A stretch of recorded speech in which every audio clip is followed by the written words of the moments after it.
Okay, good morning and Happy New Year. So it's been a while for those of us been doing this Zoom yoga, and now it's a new year. So as we're waiting for those to join us that will today, and of course you'll get the recordings, I want to take just a moment for us to maybe focus today on intentions. I know we had the whole New Year's resolution thing that happened last week, but maybe not just for our yoga, but every day consider our intentions, because in yoga intentions matter. And I know to some people intentions really don't matter, it's the performance. So intentions in yoga can be that, like you intend to do the headstand, but you know that's not an appropriate thing to do. So, the fact that you wanted to do it actually counts. So maybe by thinking that your intentions are for the good, it helps us live with better intentions.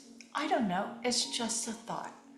So you see, I have a blanket and blocks today. Our standing balance poses will be the warrior three, the letter T, and then it will move right into Chandrasana, one of my favorite poses, a half moon pose. So if you need a chair nearby, maybe you don't have blocks, you could just put the edge of a chair up and you could use it. And then any other props that you like. So if you know you have some knee issues, having a blanket is good, or just sitting on it, or rolling up a towel or a pillow. All these props, things that you might have at home. And so today I'm wearing every shade of purple you could imagine because there's a football game that will be happening later today. And so even though I lived in Michigan, I'm pulling for the Huskies today. So that's kind of a fun thing. Anyway, welcome to the California desert. It's a bit chilly here today, but the sun, she shines. So let's come to Samasthiti. Let's come to the moment, and we'll welcome those of you who have joined us. So that was nice, Susie, that you sent me a little text so I could give you that link, because I'm never sure what you're doing. Okay, let's take a moment on our mat to sit. And you can sit in the Sukhasana. You could sit on your knees. You could sit on a block. You could even sit in a chair. So we just come to the moment. And since we haven't had the past couple of weeks together, I'm not sure if you continued your practice or if you just gave yourself a holiday. So we'll move mindfully through things as we always do, but I encourage you to use your options. So if something doesn't feel right, maybe child's pose or do a variation. You notice I'm not wearing my splint. I've been kind of doing my own self-physical therapy because I didn't have an appointment to see the doctor until today. So I'm gonna go in, there's still some issues. I can tell them when it starts to hurt, but I am not wearing it, and I will try to load on my hands. But if you see me amending, I encourage you to do the same if there's something going on with you somewhere. So come and sit properly. So Mula Bandha, the base of the torso, the action of Uddiyana that always supports our back and so good for our posture. Lift and lengthen your spine, relax through your neck and shoulders, your jaw. The crown of head, the connection to your greater whatever, is lifting upward. And then the palms can be either up, or they can be holding onto your legs, or they can be grounding you. As you lower or close the eyes and you come to the moment to set the intentions for your practice today, knowing that intentions can flow outward into your life.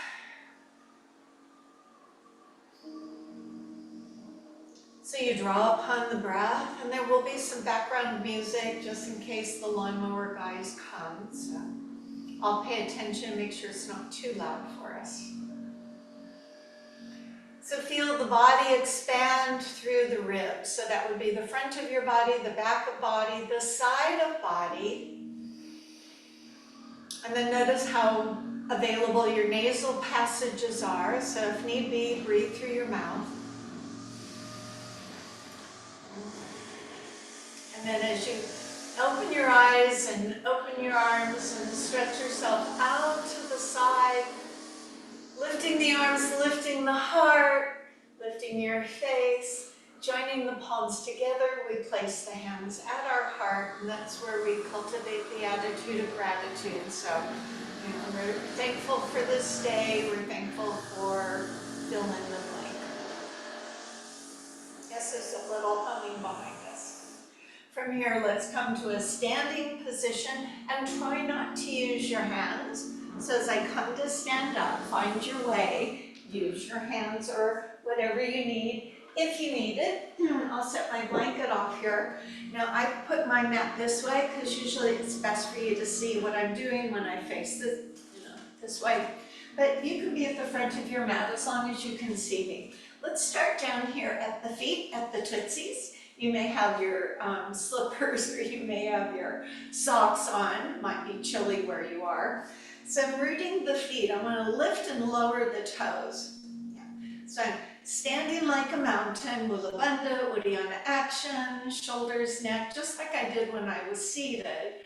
But now I'm lifting up my toes maybe from the side, a little better view, lifting and lowering. So I'm going to bring a lot of energy into my feet. Feet have their own issues, so let's just get them a little warmed up. Now I'll alternate lifting my heels. That requires a little bend of the knee. Still in the presence of your breath. As you raise the heel, go over the pads of each one of your toes. Sometimes it's more pinky toe-ish, if that were a word. And then inversion and eversion. So I'm going to roll my feet outward. So I'm on the edges of my feet. Then I'm going to try and roll toward the instep, kind of a knock-knee position. So the rest of the leg will participate, but I'm really working through my ankle as I roll onto the edges of my feet, outward and inward. Now I'll stand on one foot and it won't matter which one, and I can keep the foot on the floor. Hold on to a wall or something that might be nearby if I wanted to lift it. Moving it in a circular pattern and going a few times in each direction. Go ahead and switch out the feet. So again, down here or up here. Okay. Go a little bit in both directions. Kind of a quiet song here. Let's see if we can turn it up a little bit. It's like a massage for your ankles. So I'm going to move up the leg. Now the knees generally like to just bend like this, but I'm going to have us do kind of a little circle motion. So it may help you if you just hold on to something for a moment. If you want to work on your balance, you don't have to. So I'm kind of circling the leg behind me. And we'll go a little bit in both directions. This reminds me of a movement that they did in the Charleston, go the other way.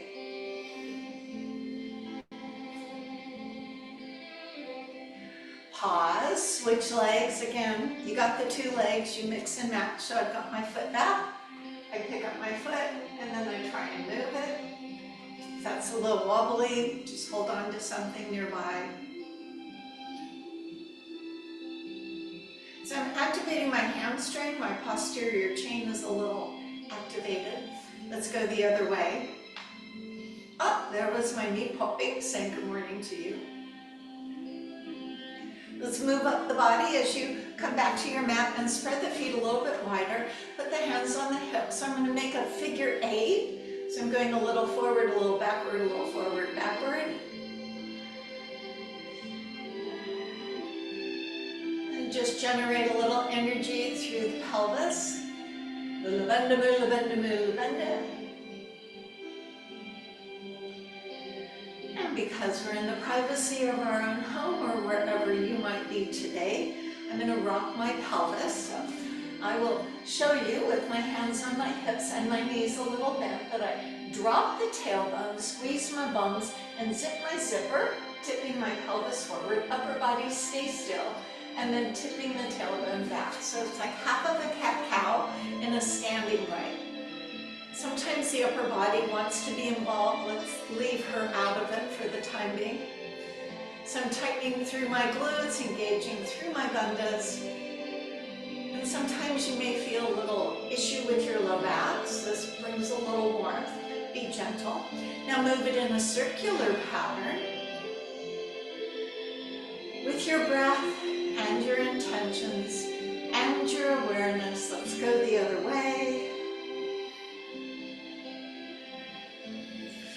And then a softening through the knees a little more, a lengthening of your arms to the side as if there's a wall just beyond your fingers without leaning your body over. Just let your ribs reach out to touch and then reach the other way. So imagine I'm standing behind you with my hands on your hips, not letting them move. So this becomes an upper torso movement. Sometimes this is locked up in the upper back, so kind of a rib shifting, relax your neck and shoulders. Now the next one's a little weird, so I'm going to stand to the side. It's the chest going forward and the chest going back. So maybe thinking of someone pressing their hand into your shoulder blades, and that moves your chest out, and then someone compressing your chest. Not involving my pelvis. This would be the other half of cat and cow. Breathing in, breathing out. Pausing, bringing the hands onto the shoulders, moving my feet a little more under my hips. Begin moving the elbows, doesn't matter which way, I'll have you switch. Go ahead and change directions. There may be popping and cracking, and as long as it's not painful, it's probably okay. Moving the elbows toward one another, so look, I can touch this way, I can't touch this way. And yet, I know my shoulders are in the middle of my torso. It's always a puzzlement to me. So just be aware of the range of motion that you have through your chest and through your upper back. This time, let the arms come forward, and you can either clasp the hands or lace the fingers as it feels right. You'll bend the knees and push your hips back, bow your head, and press the arms forward. So envision the energy from the center of your spine radiating out to your shoulders and down your arms. Nice big breath. Slowly stand up, remain with the hands in bind, again laced fingers or stacked. Now as you come to stand up, get everything set well. The feet are rooted, the pelvis is engaged, so I don't let my hips draw forward. I lift my chest, and for some the hands may stay more in front of the face, and for some they may come to the side of your head. So just figure out where you can go without scrunching your ears to your shoulders. See if you can squeeze the elbows a little bit more for the connective tissue. Be mindful to the entire torso that it's not shifting to accommodate to get the arms higher. Arms higher, not necessarily better.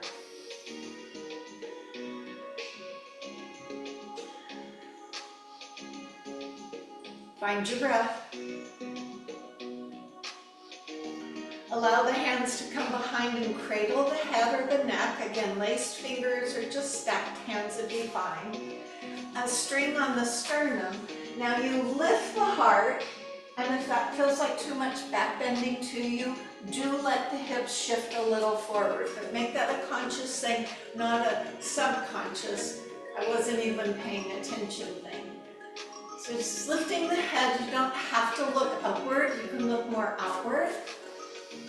Letting those elbows fall back, weight of the head being supported by the arms. Use the hands to right yourself, release the arms, and rebind behind the back. So that means grabbing the hands or lacing the fingers, straightening the elbows down by your side. As you breathe in, let the arms draw up off the back, so an artificial opening of the anterior of your shoulder. Let's add a little bit down with the feet. So let's let the top of the foot turn under and just hold here. So relative balance, and that one foot is still on the floor but not supporting your weight. Keep breathing, hold the arms behind. Nice deep breaths. Go ahead, switch your feet, but hold the arms. So what I've done is just lifted up my foot and put the top of my foot down. Feels weird? Yes. Keep lifting the arms, because this is going to make us feel really good when we let go. So bring the foot down, let the arms go. Isn't that great? I'm going to shed my jacket. I am feeling a little bit of warmth. Send it over here. So let's come and do a little bit of flowing, using your options and having your props nearby. Step to the end of your mat and become the mountain, Tadasana. Root the feet, engage the legs, shoulders. Just let the arms lift up. Let the hips go back so we come to that chair pose. Then we'll go into a body weave where the arm comes behind, going up carefully through the shoulders and sitting back in the chair. Then reversing it, letting the arms go up and behind, dropping forward and sitting in the chair. So let's just keep that pattern going. Breath in, breath out. Now the arms go up, breath in, circle around and breath out. Watch your space, there are walls, there's furniture. Breath in and breath out. One more breath in. As the arms circle around, bring them down onto your thighs, the hips go back. So I'm a little more pitched forward than I prefer for like a chair pose, but I want my hands on my thighs. Let's do a standing cat-cow.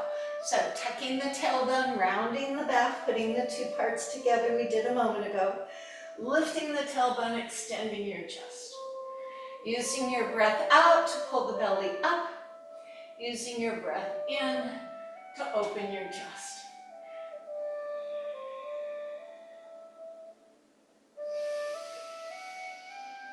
So on a chilly day, it's kind of nice to give yourself this extra time to lubricate and warm up. And between the two, let's stand on what would be your right leg and step the other foot back. So I'm coming to a lunge, but you see I'm leaning forward, which helps my balance. So right foot is in front, left foot is behind, hands are on the front thigh. Press through the back heel, lean outward so that there's less need for your hands to support you and more onus on the quads and the glute. Extend the arms back, thumbs down, pinky finger up. Squeeze your elbows. I'm pressing with my heel, but my back heel is not touching the floor. Stepping up to that chair pose. Letting the arms go overhead, breathe in, circle around, breathe out, back to the chair pose. Drop the arms, body weave, back to the chair pose. We'll do one more in this series. Inhale, exhale, and the last one. And both hands on your thigh means you're going to lean a little further forward. Now move the right foot back and your left foot stays in front. See, I'm still leaning forward. Makes it so much easier. Just saying. Press with the back heel. It will not touch, but you'll get a nice calf stretch. Lift up out of the hips so you're not reliant on the arms. So you can remove the arms.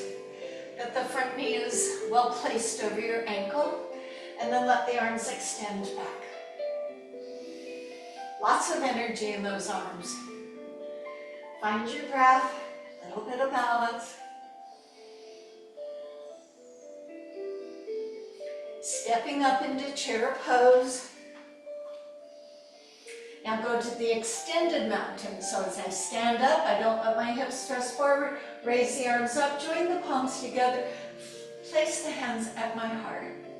Bend both knees. Stand on the right foot, left foot goes back. Wiggle, wiggle, wiggle. Now, when ready, bring your hands to the mat.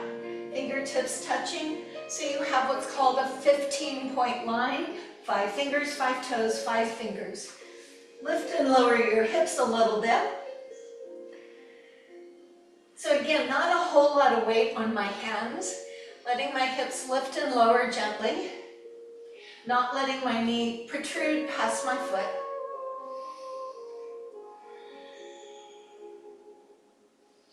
Find your own range of motion.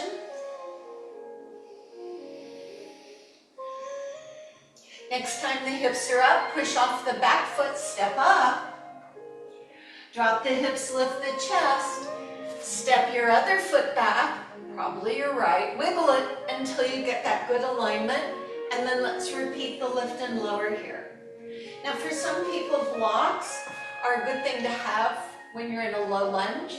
So if they're nearby, feel free to place them under your shoulders.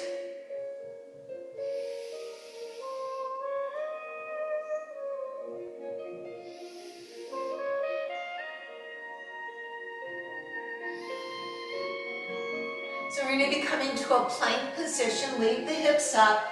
Come onto your palms or your knuckles and move your front foot to your back foot. Finding a good plank. Shoulders and hands have that low relationship. Hips are not too high or hanging too low. Looking outward and breathing. Feel that you're holding a pillow between your legs, could be helpful.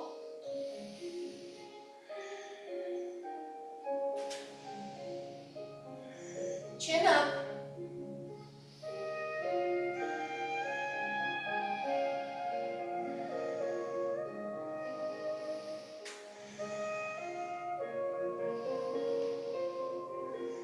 Two more breaths.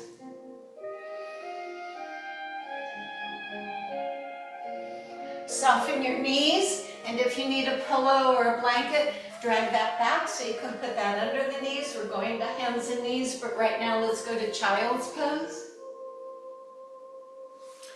Remember that child's pose is always available.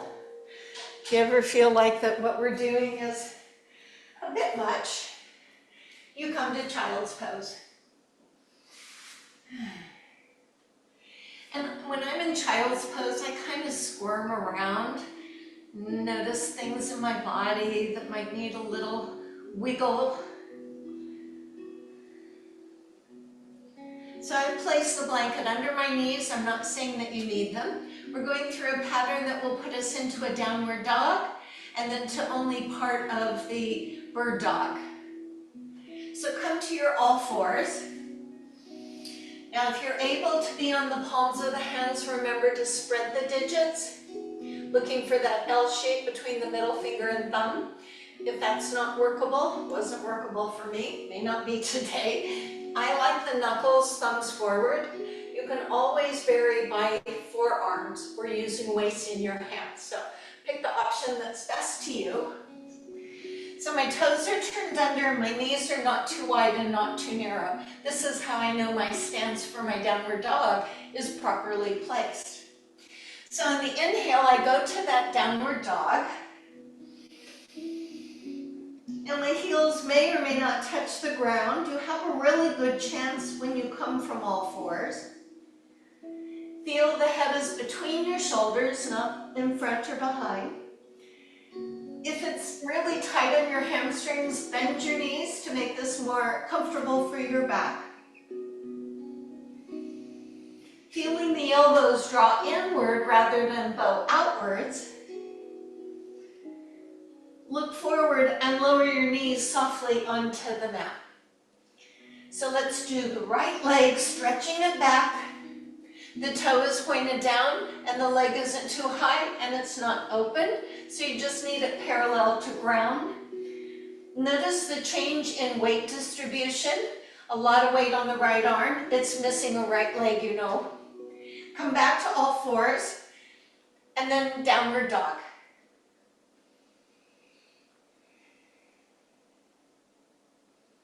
Remember, in lieu of down dog, you can always do a child's pose.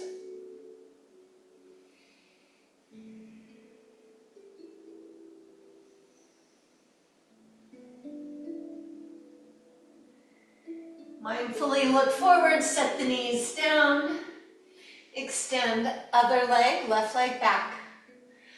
So if you initiate the lift of the leg from your glutes, you'll get a better alignment than if you just lift the leg where the knee is bent. So push through the heel of the foot, lift up out of your limbs. Remember the headlights, they shine on the floor below.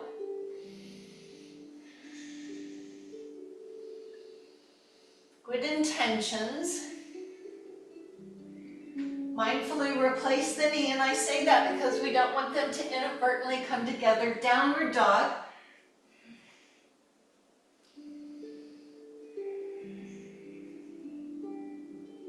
Your eyes are to your thighs.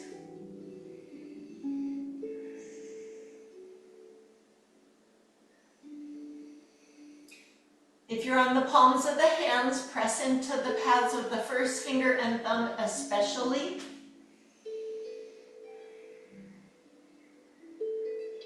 Return to all fours, so knees gently come down, load equally on all four limbs. Extend your right arm outward. So again, we're missing a leg here, and so the other three limbs have to pick up the slack. Now, this front arm, mine is not that strong, so it says, hey, lean back in your legs. I'm going to encourage myself to stay over that arm.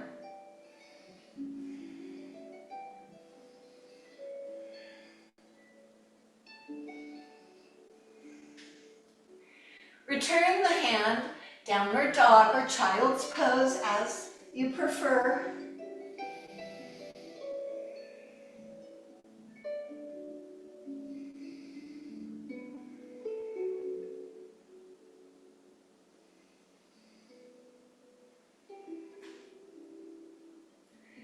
As I return to the knees, now I load into all four, and when ready, my left arm or my final limb will extend outward. Chin up.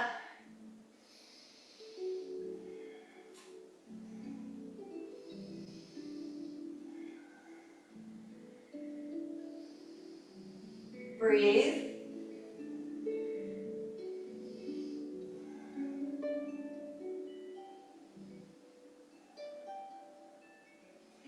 Hands down, downward dog.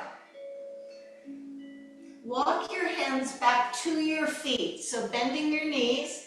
If you have a blanket, a towel, a pillow, go ahead and remove it. And then with your hands down, you want to imagine the pillow between the legs. Let's be smart. As we roll up, squeeze the legs, drop the head, release the arms.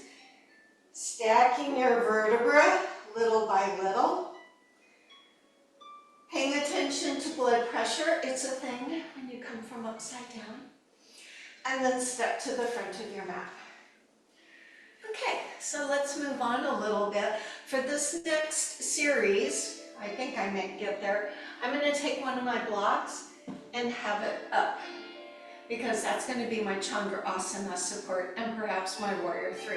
So if you need two, you can have two up. Who knows which one you want to use. If you don't have block, pull the chair over to the end of your mat.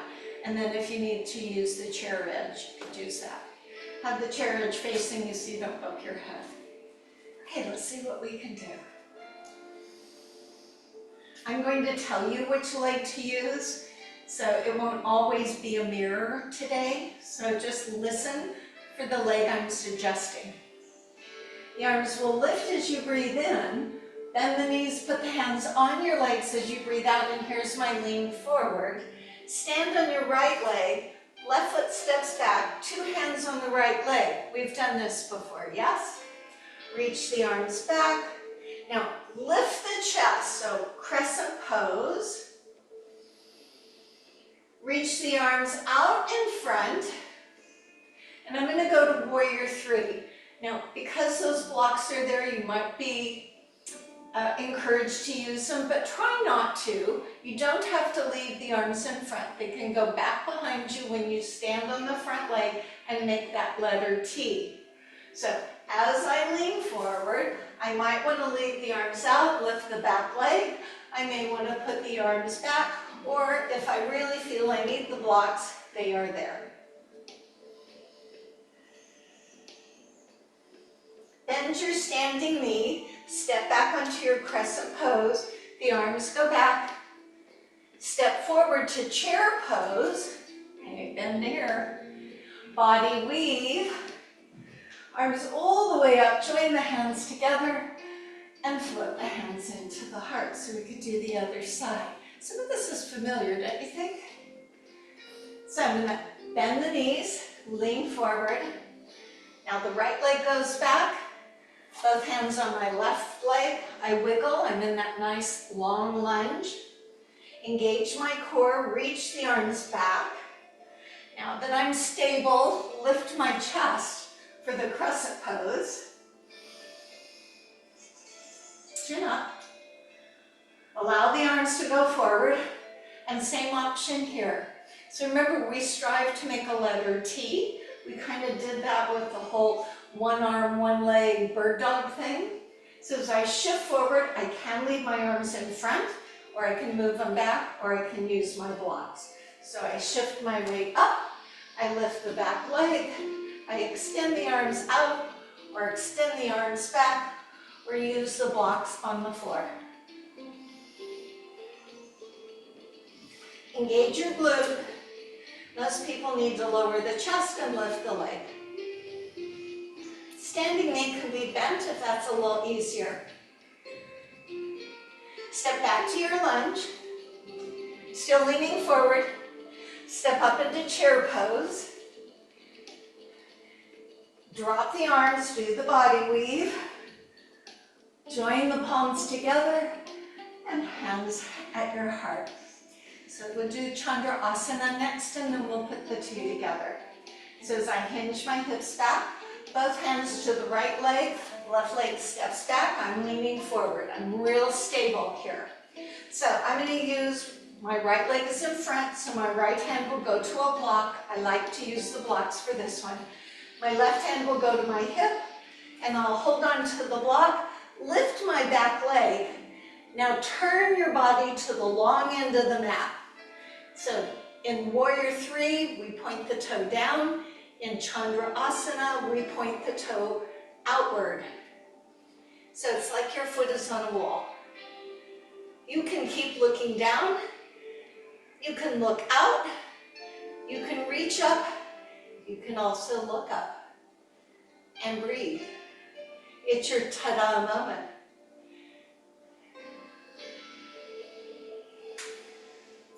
Carefully step back to warrior position. So I step back, my heel came down, my front knee is bent. Go ahead and settle into Virabhadrasana 2. Softness through the neck and the shoulders. Ease through your breath. Move to the exalted warrior, where the right arm lifts, the front knee stays bent, the left hand lightly touches the thigh, slides down, or goes behind your back, whatever you prefer. You can look outward, you can look downward, you can look upward. Play. Come back to your crescent pose and step into your chair pose. And through the body weave, join the palms together and hands at your heart. Now we're going to do the other side. You don't move. I'm going to move to the other end. I think it gives a better view, and that way I can still get my voice projected to you. So knees bend, tip forward. Both hands on your left leg, step back with your right leg.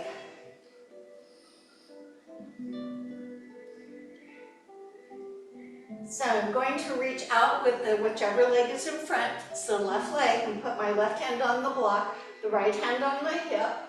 Shift out of your back foot, lift it. Now open the body, Top shoulder goes above the bottom shoulder. Lifted legs pointing toward the long end of the mat. Continue to look down with hand on your side, or reach your arm up, or slowly move your eyes forward, or if you're inclined to be able to look up, you can look up. Not a whole lot of weight on that hand on the block. Ta-da! Building strength in our hips.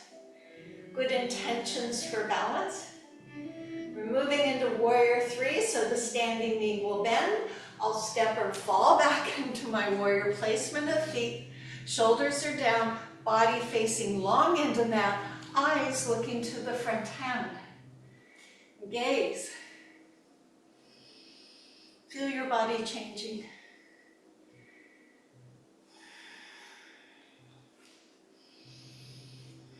Exalted warrior, so the front hand rotates up.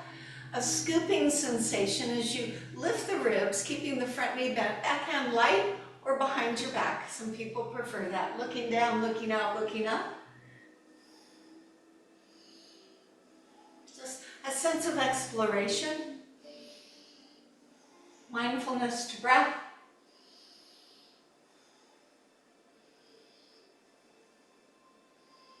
Now I'm going to come to the crescent pose. So both arms go forward. The back heel comes up. I step into my chair pose. I do the body weave. I join the palms and return to my heart. So we've just done the warrior three, Virabhadrasana 3, and we've also done the Chandrasana, the half moon pose. Let's put the two together. We're going to be back using the right leg in front and left leg behind.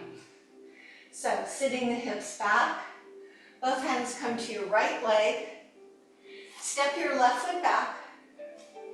Now lean into your lunge, lean forward, back heel up, reach back with the arms, lift up your chest, crescent pose, express the arms forward and into into warrior three. So I either reach out or reach back, stand on the front leg, lower my chest, drop my back toe to the floor, lift that leg with your bum.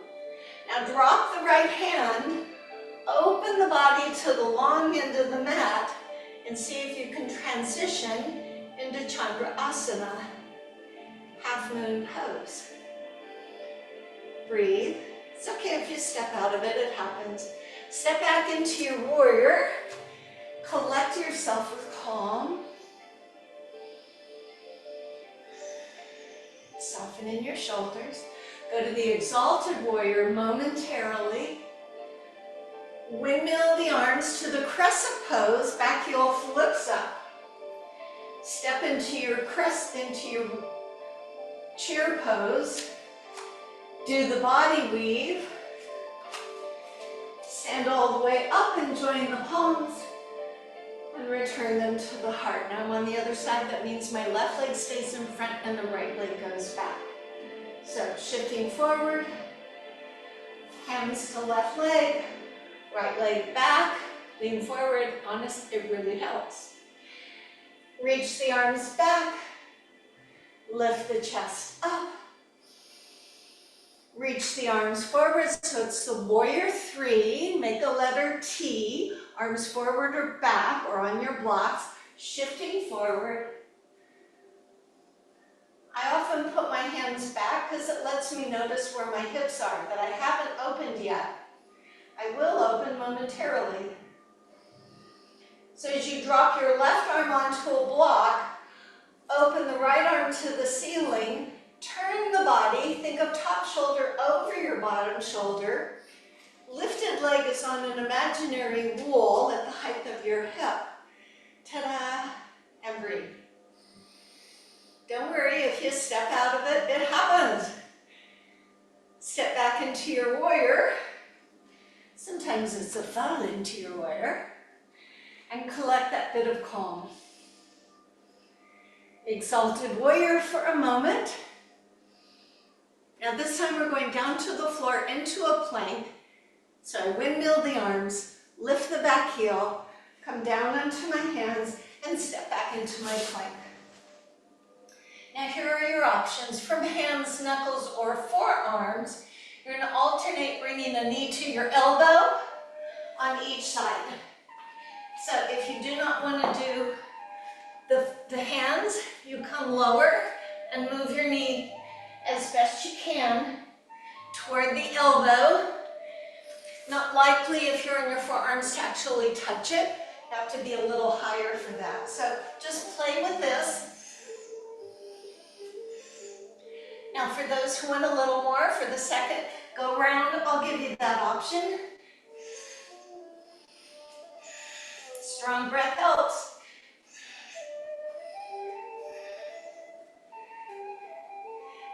Go ahead to child's pose if not there already.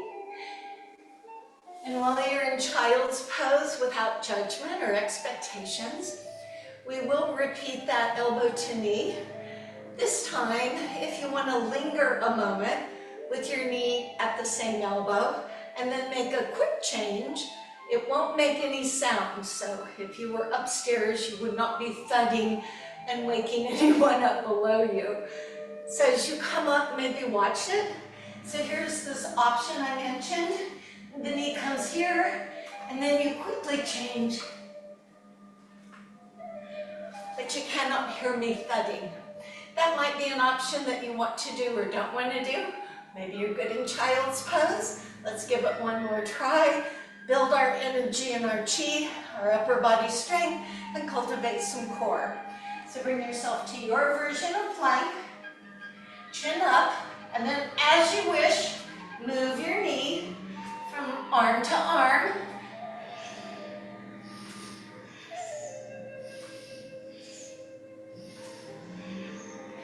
And at some point where you feel like, yeah, I'm kind of done with this, you go to child's pose. But if you can continue to do more, you let your third eye chakra be your guide.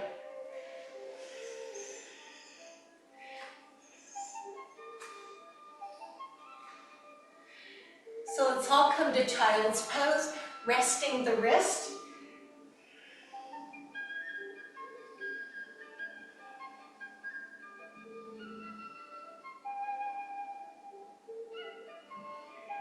And moving to a seated position towards one another. Now I'm going to bring my blanket. If you have a pillow, towel, or blanket, you might want to bring it out. So I'm going to sit on it, and it's going to give me a lift. It's going to give me a lift. So as I sit, how are you?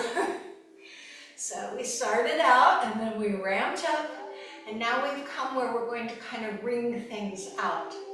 We're about to do a twist, the Lord of the Fish. I will give you some options, but remember, anytime you're twisting, if you don't lift against the pull of gravity, you've got a vertebra and you've got some disc, and however your back is configured, if you don't help put space in there by lifting, you're just kind of grinding when you twist.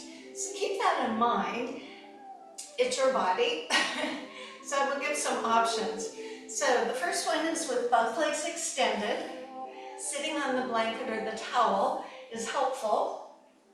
Both of my feet are active. They're not falling out to the side. There you go. See my toes.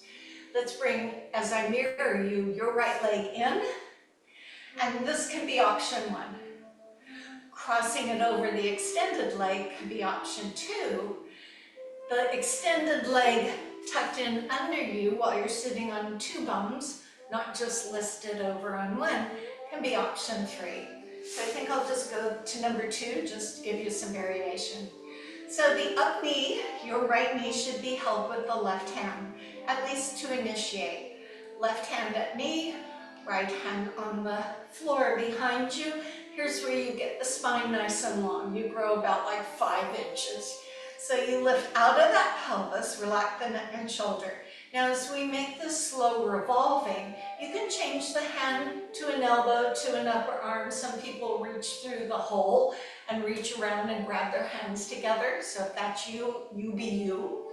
So I get nice and tall breathing in. If you have an extended leg, you keep that foot active. The right shoulder, or the arm behind, is going to turn And as you lift tall, don't feel like you have to get all the way to the back of the room in one twist. Stay there for a moment. And you can keep the hand, move to the elbow, move to the upper arm, get a little bit taller, and now maybe turn a little bit more. Leading with the back shoulder, perhaps you feel this more into your hips. Anybody want to go a little bit further? Look behind you, any way, shape, or form, and notice the fullness of breath. So be invested in the sensations of breath, shoulders, hips, back.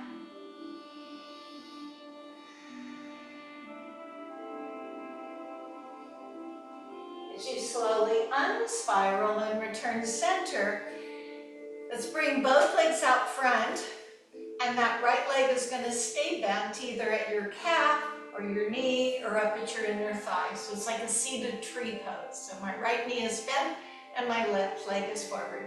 And again, I'm sitting on a blanket, and so if I turn to the side, you'll see this. The hands go behind, again, to lengthen my spine, letting the knee fall out. For some people, they'll fall further, and for some, it's just how you're made. So let's lead with our heart forward into Uttanasana. So forward fold. The intention for this is to feel the back of the extended leg. So if you're feeling the back, you might want to not go so far and just keep sticking the chest out and think of your tailbone pushing out instead of tucking under. So just feel that you're opening on the front side of the body, gazing to that extended foot. Rather than reaching for the foot, I'm just going to lay down. If your hands easily come forward without reaching for the foot, just let them support the weight of your body as it might lay towards your thigh. As a question.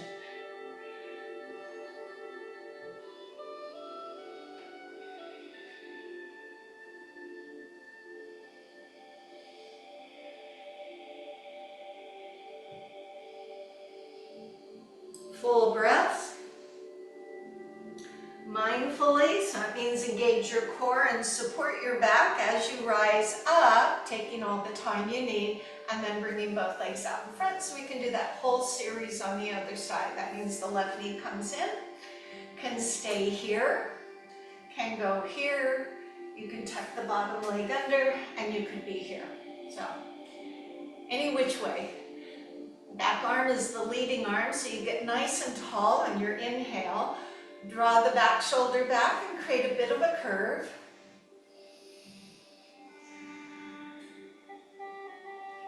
Maybe going a little bit more, maybe not.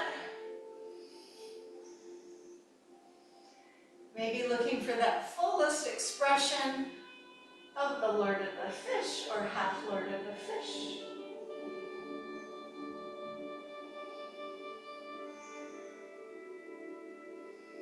Notice where you are met with resistance, through the hips, through the back, through the shoulders.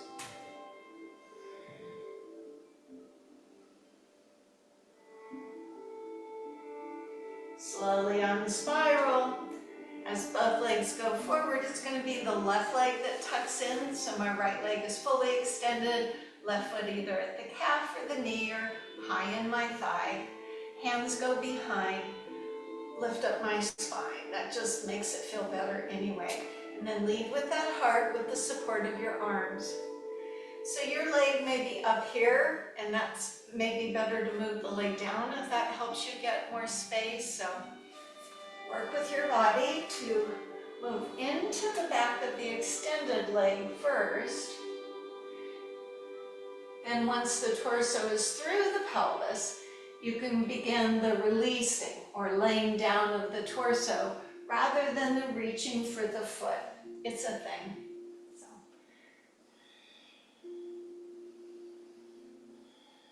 Give yourself the time you need for all these various body parts.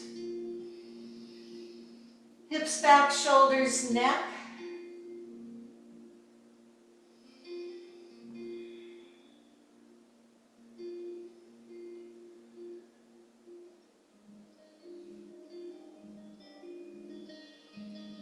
Mula Bandha, Uddiyana action. Slowly roll yourself up. We'll open into a wide straddle. So both legs will open. Again, sitting on a pillow, a blanket is helpful for many people. It's not how far up your legs go because you're just made a certain way. But we're opening up into the knee pelvis area. So again, by elevating myself might help. Hands go behind. You might want to do the reach in and move the fleshy part of your skin thing as the hands go behind, and I lift up my chest. My feet are extended. They're not just like not paying attention. So I'm lifting my chest, and this may be enough. You may be here and say, yeah, I feel this. That's good. Stay here and breathe. Allow your body to learn where opening is. For those who need more, use the hands to hinge the torso forward. If the hands cease to offer you any movement forward, you're appropriate to move the hands forward. Use them to support the amount of weight that leans outward. And those inner thighs now should be speaking to you.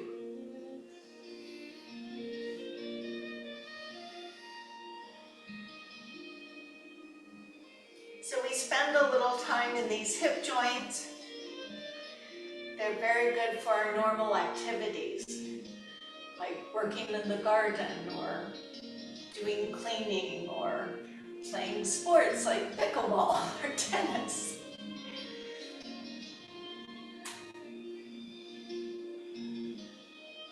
How about just getting in and out of a car? So if you don't have an SUV where you can slide right out, stepping down into a lower sedan can often be a challenge for hips. 2 breaths.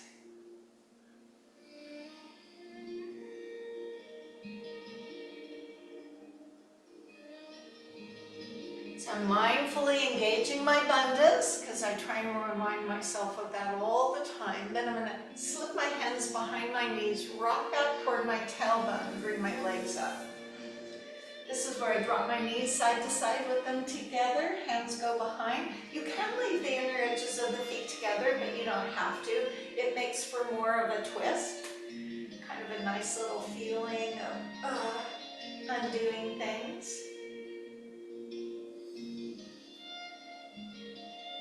So we've done some for the lower body. We're going to go into thread the needle for the upper body. Again, maybe a pillow, towel, or blanket might be helpful for you to support your neck and your shoulders. You'll also be on your knees, so maybe you want to do that. This can be done if you wanted to stand up and use a chair. So let me show you some of the options. If you were to prefer to use a chair and you left it right where we used it before, you would stand up, you would do what we're going to do, and then when you reach your hand under, one hand is on the seat of the chair, and you bring your shoulder and your head onto the seat of the chair. Then you don't have to kneel. But for those of us who can use the floor, you can either use something under your knees or under your neck. So that's where it's under the knees. If I put it up here and did the needle and thread, it would give a little padding to my neck and shoulder. The lineup of your arms matters because most people will just kind of go here, and it's not that. So to get the fullest opening through that shoulder and through those necks, and one side may feel easier than the other, follow the instructions as we move along. Coming to all fours, let's take your right hand and pinch the first finger and thumb together. Watch the right arm as it lifts up to the side, taking a breath in. As you exhale, rub the right arm on the inside of the left arm. Keep that contact of arm to arm as it reaches out, not losing the pinched finger, and then dropping your head, neck, shoulder. So the hand on the floor is touching the hand underneath. I can keep my hand on the floor and apply pressure as option 1. I can release the hand on the floor up and let it maybe fall back for option 2. And then option 3 is taking my hands and tucking it in under the right leg. So left hand to right leg. It doesn't matter which variation. They all have a good element. So take in the sensations. Use your props as necessary. And don't forget about Mula Bandha.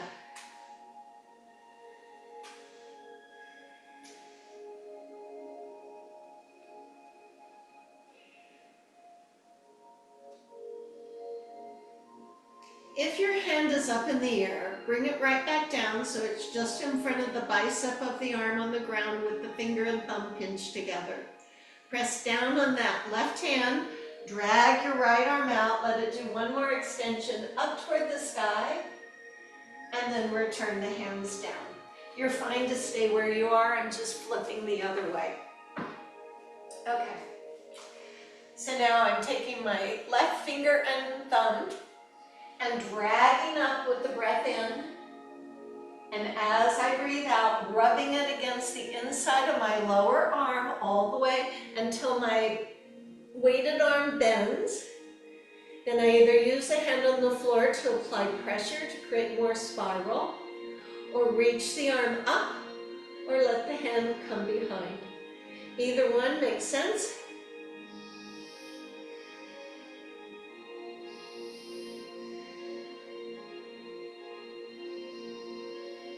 Check back with your breath. There should be no suffering. If something doesn't work, support that. Release out if necessary. Bandhas, bandhas, bandhas.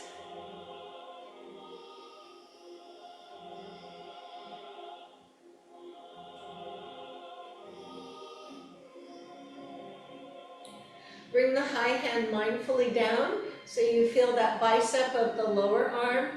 Push on the right hand, drag your left arm out. It reaches all the way up. And then the hands come down. So I'm going to ask you to go ahead and lay on your belly. If you have something, move it out of the way so that you're pretty flat. You could have it in front of you. So we're moving into a little bit of back extension, which I think is good for all of us. I will give you the options. If you know you have spinal stenosis or narrowing in your spine, use the modifications. You still want to use the muscles in the back, but we'll just do it in a more prudent way. So I'll begin with the modifications, then I'll tell you how to make it more back bendy. Back bendy, you know, like little rubber people.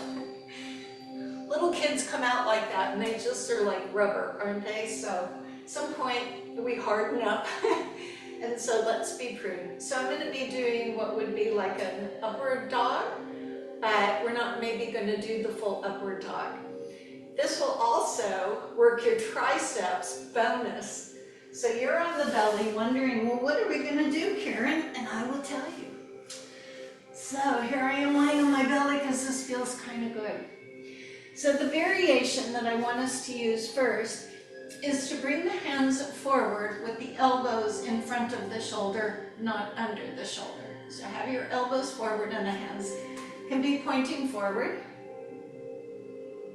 Think about your bandhas. The belly is being supported by the floor, but I want you to engage the transversus abdominis and leave your toes on the mat and don't over squeeze your tush. So in your breath in, you're going to lift the chest and then press into the hands and straighten the elbows. So you see I did not put much of a curve in my back, and then I'll release back down. So I'm going to breathe out when I lift up and breathe in as I go down. This breathing is going to lend support to the effort part of the pose, and the breath in will add to the calming.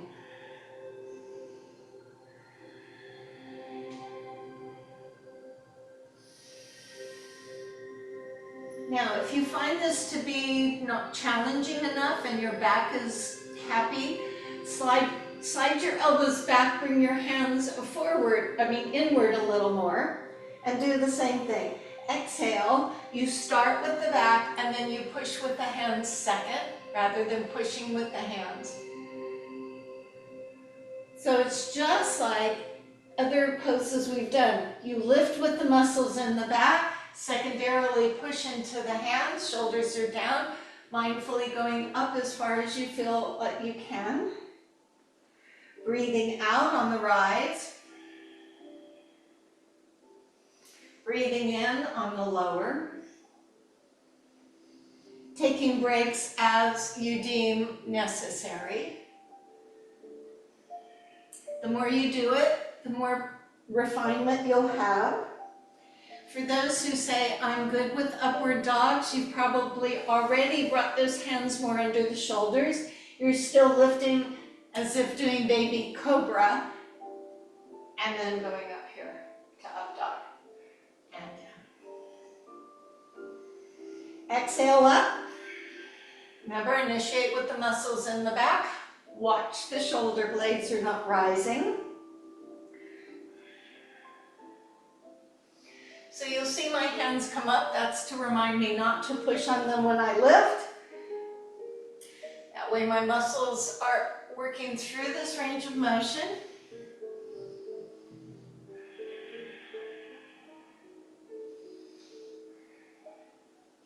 And do one more. And then when you come down, we'll rest.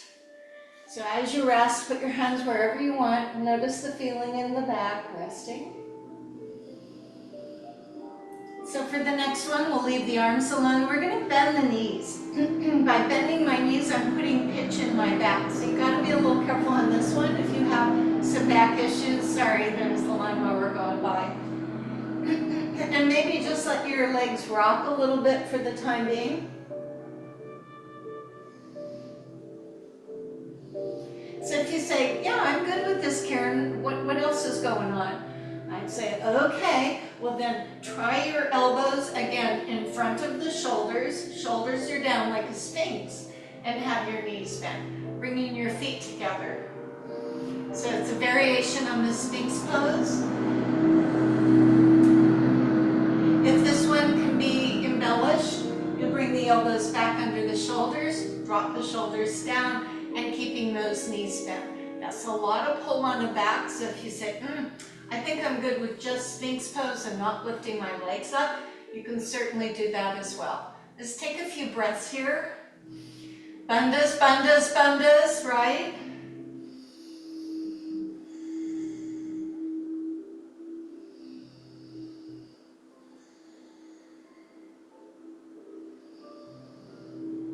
Slowly release, lower yourself down and transition onto your backside.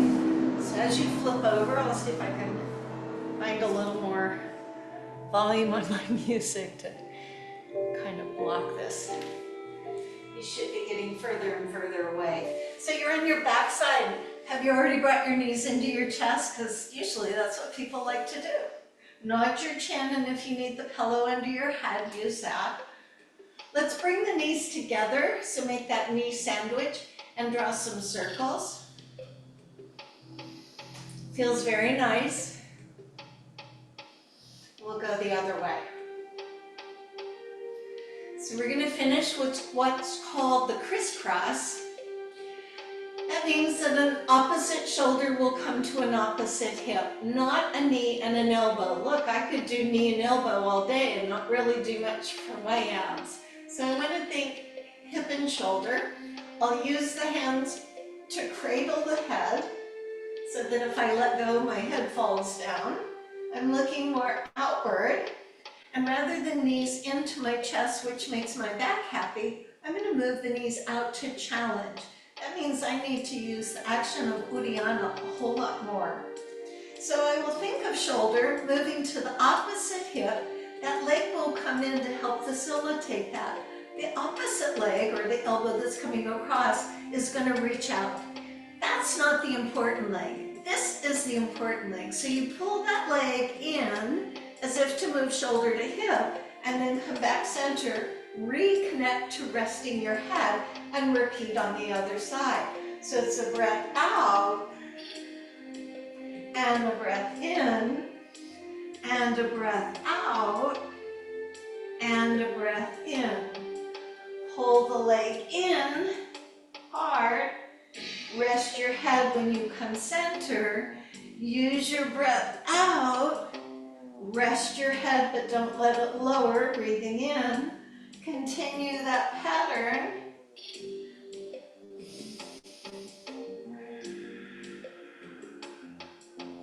There is a moment of sustaining in the rotation, just like there is a moment of rest when you come back center for your inhale. Your hand will never be blocking your vision. Heavy head, heavy head.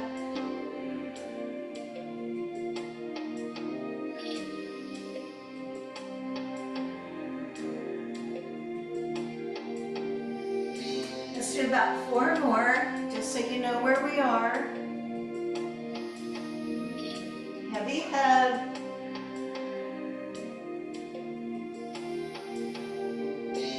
And when you finish, we're going to go right into bridge pose. So the feet will come down, the head nods as it lowers appropriately for you. The hands come down, either touching or hovering, your choice. Legs are parallel. Articulate your spine. So start by tightening the bum and roll up your spine, 1 vertebra at a time until you rise towards your shoulders in the bridge pose. If your back's cranky, use your hands. If you want a little more challenge, hover your hands.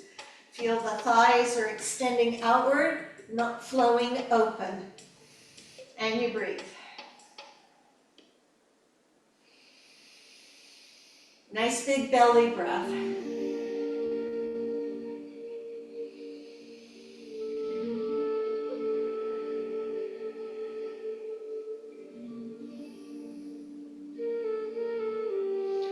We're coming down from the upper back, so spread the shoulders, descend upper back, middle back, belly button.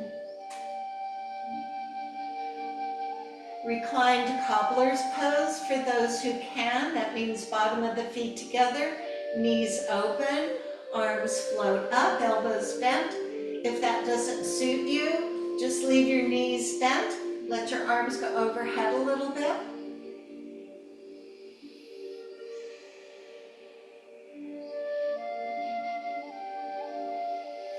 If you're in the cobbler's pose, bring those knees up and let's all stretch the legs out as the arms reach up. Bring your right knee in. Lift your head toward the knee. As the head goes down, the arms stretch overhead. Now let's do the other leg. Knee comes up, head goes in. Now they've gone away, of course. Slowly stretch all the way out. And now prepare for Shavasana. So if it's chilly, you can put your robe back on or you can put your socks on. It's an important part of our yoga practice to lay comfortably and try and void out the mind. That's hard for some of us. So I'm not saying go back to sleep. I'm not saying plan the rest of your day. You can either lay on your back. If you have a blanket, you could put it over you. The weight of it is a nice thing. You could lay on your side. You can go back and lay on your belly. You can put something under your knees. So you just want to find a quiet place. We'll have a few moments of practicing voiding the mind of thoughts. And then I'll read our quotation for the day. And we will call this a practice. So as you set yourself up, feeling the weight of your body, resting on Mother Earth, taking in the sensations of maybe the beating heart. Sometimes there's little tingling things, probably your nerves. Maybe you focus a little more on the breath without doing meditation. You might want to dwell in that place that you like to visit if you do meditate. Maybe sitting by the beach or out in the desert or on a mountain. See if you can relax every body part that you have. The head, the shoulders, the torso, the hips, the legs, the feet. By relaxing our physical self, we aid the parasympathetic nervous system in bringing balance to the stresses of our life. And yes, there are stresses, but we have techniques that we can use to escape those stresses, to find that inner calm and relax. So as you take these few moments, wait for the singing bowl and let this time be yours.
And so as you deepen the breath and maybe wiggle the fingers, after that quiet healing time, self-care, we wiggle the fingers and toes and maybe roll to our side and take in these thoughts. Today is a Jewish proverb for us. I ask not for a lighter burden, but for broader shoulders. Learning to handle problems is like lifting weights. The more we do, the stronger we become.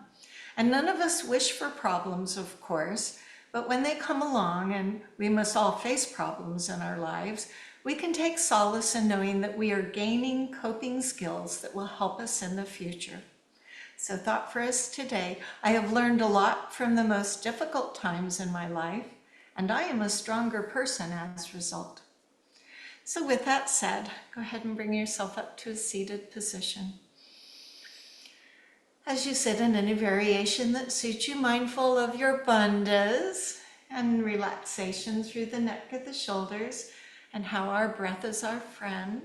Let the arms stretch out and go up, joining the palms together, and with the hands at the heart, we share that word, meaning the goodness in me honors the goodness in you. We say, Namaste. I wish you a wonderful new year. I thank you for taking time today, whether that's in the recording or doing the live broadcast. And we're on this thing for the rest of the next couple months. So thanks so much. Be sure to email me with any feedback. But I'm glad you all got here today. Namaste.